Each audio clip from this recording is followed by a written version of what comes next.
je me suis rendu compte qu'il y a une relation entre la peur que je peux ressentir, le niveau de peur en fait que je peux ressentir et ma capacité d'observation ou d'auto-observation. Je m'appelle Blandine de Maillard, je suis une enquêtrice sur la peur et j'accompagne des gens à justement traverser leur peur plus rapidement et moins douloureusement. Et cette enquête sur la peur d'ailleurs, si jamais tu as envie de la suivre, je te laisse un lien dans la description. Il s'agit du podcast Miss Sherlock Holmes, enquêtrice des peurs. Ce que j'ai remarqué en fait dans le lien entre l'observation et le niveau de peur, c'est que bien souvent, et c'est valable en fait notamment chez les clientes que j'accompagne, c'est que elles, ce qu'elles me disent quand on apprend à observer ce qui se passe autour d'elles et à l'intérieur d'elles quand elles ont peur, c'est qu'elles ne savaient pas qu'elles fonctionnaient comme ça.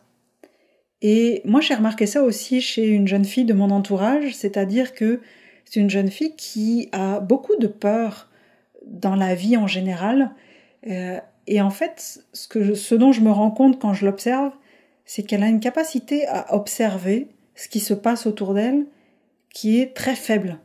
Et il n'y a pas de jugement dans ce que je dis, c'est la capacité qu'elle a pour l'instant, puis elle va pouvoir la développer. Mais clairement, elle ne sait pas ce qui se passe. Elle sait ce qui se passe, mais à un niveau très superficiel. Il y a plein de petits détails qui lui échappent parce que tout simplement, on ne lui a pas appris à observer et à regarder avec attention un certain nombre de détails. C'est comme si elle regardait les grandes lignes et ça lui suffit pour naviguer. Mais par contre, si jamais il y a quoi que ce soit qui se présente qui sort du scénario habituel, là, elle a peur. Et moi, c'est ça que j'ai remarqué pour moi-même quand j'ai développé mon processus de la guerrière pacifiée qui me sert justement à faire face à la peur avec cœur et pas avec la tête, parce que la tête, elle me balance plein de jugements. C'est que développer ma capacité d'observation et d'auto-observation, en fait, qu'est-ce qui se passe à l'intérieur de moi quand j'ai peur, ça me permet de démystifier ma peur, tout simplement. Et démystifier cette peur, ça veut dire que je comprends comment je fonctionne. Parce qu'avant, j'étais juste prise par la peur et je savais pas comment ça fonctionnait, donc c'était du coup très difficile de m'en sortir sans faire de bourde, ou sinon c'était à coup de énormes dépenses d'énergie en essayant de museler tout ce qui était à l'intérieur de moi pour passer à l'action et vaincre ma peur. Et je me suis rendu compte que quand je prends le temps d'observer ce qui se passe à l'intérieur de moi, ce qui se passe à l'intérieur de mon corps, mes pensées, comment ma vision du monde se transforme au moment où j'ai peur, dans ce cas-là, petit à petit, ce qui se passe n'est plus inconnu, et donc du coup j'ai moins peur, parce que ça devient familier. Et ce que je me suis rendu compte aussi, c'est que plus j'observe ce qui se passe à l'intérieur de moi, et ce qui se passe autour de moi, puis comment les choses changent, comment ma vision des choses change et tout ça, plus finalement la peur enlève son grappin de moi, parce que tout ce qui me maintenait dans l'inconscience et qui faisait que j'y réagissais un petit peu comme avec un réflexe de Pavlov, là, tu sais, le Pavlov, c'est vraiment le chien qui a été conditionné pour que quand il y a une sonnette qui retentit, il salive parce qu'il sait qu'il va avoir sa nourriture. Ben là, la peur, c'est il y a tel signal qui se passe dans mon environnement, je sais pas moi, un rire, par exemple, parce que pendant très longtemps, j'avais très peur qu'on se moque de moi, parce que c'était le cas, on se moquait de moi souvent, donc j'entendais rire, je pensais qu'on riait de moi, tout simplement, alors que ça avait peut-être rien à voir. Et là, dès qu'il se passe quelque chose dans mon environnement, je me mets en alarme, puis ça y est, je comprends plus ce qui se passe, je me fais saisir par la peur, puis c'est fini, je perds mes moyens. Alors que quand je développe ma capacité d'observation, j'ai beaucoup plus conscience de tout ce qui se passe, il y a beaucoup moins d'inconnus, puis je parle pas de faire ça en mode control freak, là, il faut que je détecte toutes les menaces potentielles qui pourraient me tomber dessus, c'est pas du tout ça. C'est plutôt, tiens, qu'est-ce qui se passe ? Qu'est-ce qui se passe autour de moi ? Et qu'est-ce qui se passe en moi ? Là, quand j'ai peur, tout d'un coup, qu'est-ce qui se passe en moi ? Qu'est-ce que ça dit dans mon corps ? Où est-ce que je le sens ? C'est quoi les pensées automatiques qui me viennent ? Parce qu'en fait, les pensées automatiques qui viennent quand j'ai peur, là, tout d'un coup, c'est juste le sommet de l'iceberg. Il y a beaucoup de choses en dessous, mais c'est ce que mon cerveau a trouvé de plus convaincant pour me faire arrêter. En général, si je me laisse avoir par ça, ça marche assez bien d'ailleurs. Et donc, plus j'observe, moins ça devient inconnu, moins ça fait peur.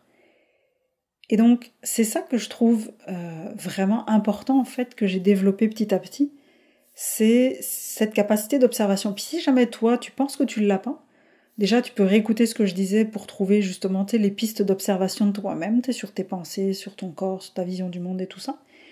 Mais aussi, il y a un petit exercice que tu peux faire pour travailler ton observation. C'est faire disposer des objets par quelqu'un sur une table. Et en fait, tu les regardes 30 secondes en essayant de retenir le plus grand nombre d'objets possible.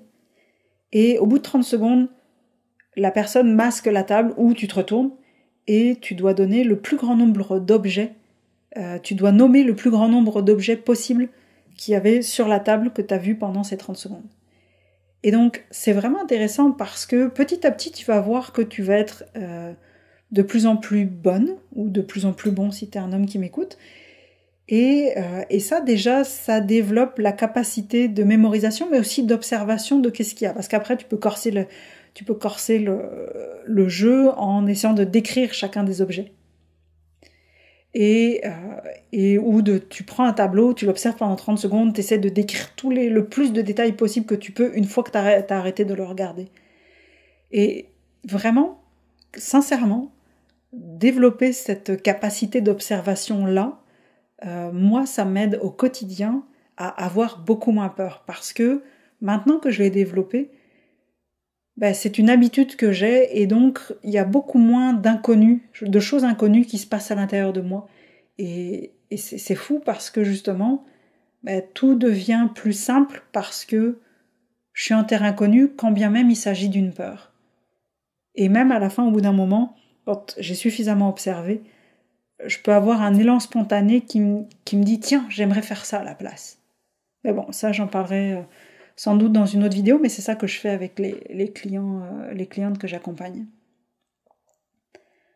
Donc si j'ai quelque chose à te dire pour conclure, c'est prends plaisir à observer. Juste observer pour le plaisir d'observer, pas pour résoudre, pas pour juger, mais juste pour observer. Qu'est-ce qui se passe ? Et tu vas voir, ça va être super instructif. Et pas de jugement, ça sert à rien. Les jugements, ça n'a jamais fait avancer le schmilblick.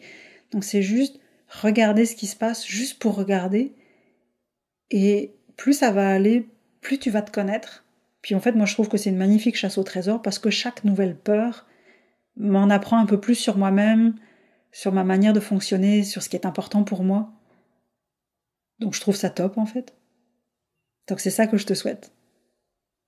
Et je te souhaite aussi beaucoup de paix et de douceur pour toi et pour ceux qui t'entourent. Et je te dis à la prochaine fois.